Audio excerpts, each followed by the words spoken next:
On continue les grands? Alors on a dit que l'ogresse a mis les vêtements de la grand-mère et elle s'est cachée sous les couvertures. On continue. C'est à ce moment précis que la petite fille frappe à la porte. « Qui c'est ?» demande l'ogresse Mémé. « Ça va Mémé, tu as une drôle de voix. » Qui c'est? Ah, j'ai eu peur. C'est moi Mémé, ta petite fille. Descends m'ouvrir la porte s'il te plaît. Je peux pas. Je suis malade. Je suis dans mon lit. Débrouille-toi, t'as qu'à passer par la fenêtre.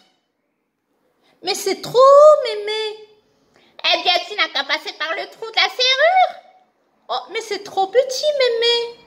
Alors l'ogresse Mémé trouve une corde dans la chambre de la grand-mère. Elle la prend, va jusqu'à la fenêtre et la lance à la petite fille. La petite fille monte le long de la corde et dès qu'elle met les pieds dans la chambre, vite l'ogresse Mémé retourne se cacher sous les couvertures.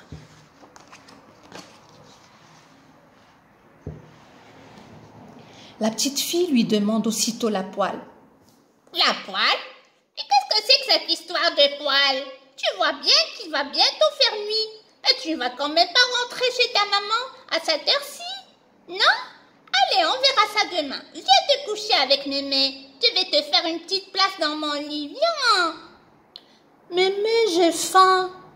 Ah, ben, tu n'as qu'à manger les haricots qui sont à cuire dans la casserole. La petite fille plonge la cuillère dans la casserole et goûte. Burk, c'est dur, Mémé, je peux pas manger ça. Eh bien, t'as qu'à manger les beignets qui sont à frire dans la poêle. Burk, Mémé, c'est mou.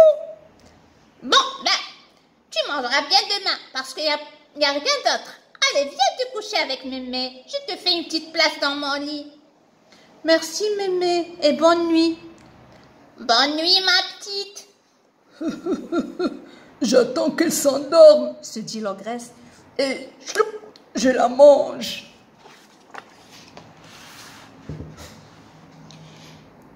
Mémé, s'étonne tout à coup la petite fille. Pourquoi t'as du poil aux mains? Hein? J'ai du poil aux mains parce que j'ai mis trop de bacs quand j'étais jeune. Mémé, pourquoi t'as du poil aux pieds? Hein? J'ai du poil aux pieds parce que j'ai mis trop de chaussures à talons aiguilles quand j'étais jeune. Mémé? Quoi? Quoi encore? Pourquoi t'as du poil sur la poitrine? Ah, j'ai du poil sur la poitrine parce que j'ai mis trop de colliers quand j'étais jeune. Mais dis donc, ça suffit maintenant les questions. Il est l'heure de dormir. Allez, on dort. Ferme les yeux. Voilà.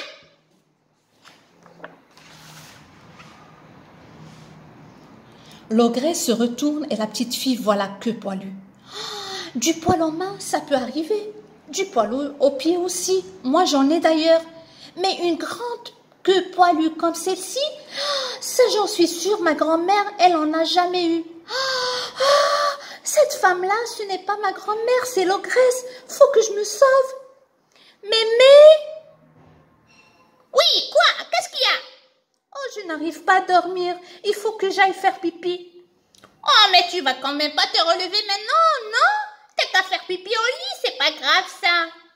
Oh, mais Mémé, je suis grande maintenant, je peux pas faire pipi au lit.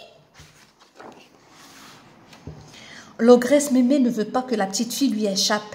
Alors, elle trouve un fil de laine et l'attache autour de la cheville de la petite. Puis, elle ouvre une trappe dans le sol qui donne accès à l'étable. L'ogresse Mémé fait descendre la petite fille. Déroule le fil, déroule. Mais la petite fille ne fait pas du tout pipi. Elle détache le bout de laine de sa cheville. Elle l'attache à la patte de la chèvre qui était là dans l'étable. Chut. Ça y est, Mémé, tu peux me remonter, j'ai fini. Enroule le fil, enroule. Ben. L'histoire ne dit pas si l'ogresse a mangé la chèvre ou si elle lui a laissé la vie sauve. L'histoire raconte que l'ogresse Mémé a regardé par la fenêtre. Elle a vu la petite fille qui s'échappait très loin. Alors vite, elle a mis ses chaussures à talons aiguilles. Elle est sortie de la maison. Elle a couru derrière la petite fille. « Fleuve Giordano, ne la laisse pas passer, hein, j'arrive !» Oh, bien sûr que si, je la laisse passer. Elle m'a donné ses petits beignets. Maintenant, regardez. Tourbilloni, tourbillonno. Le fleuve Giordano baisse ses eaux et la petite fille traverse sans se mouiller les pieds. Et quelques minutes plus tard, l'ogresse arrive à son tour. Elle voit la petite fille déjà sur l'autre rive. Le fleuve Giordano remonte doucement ses eaux.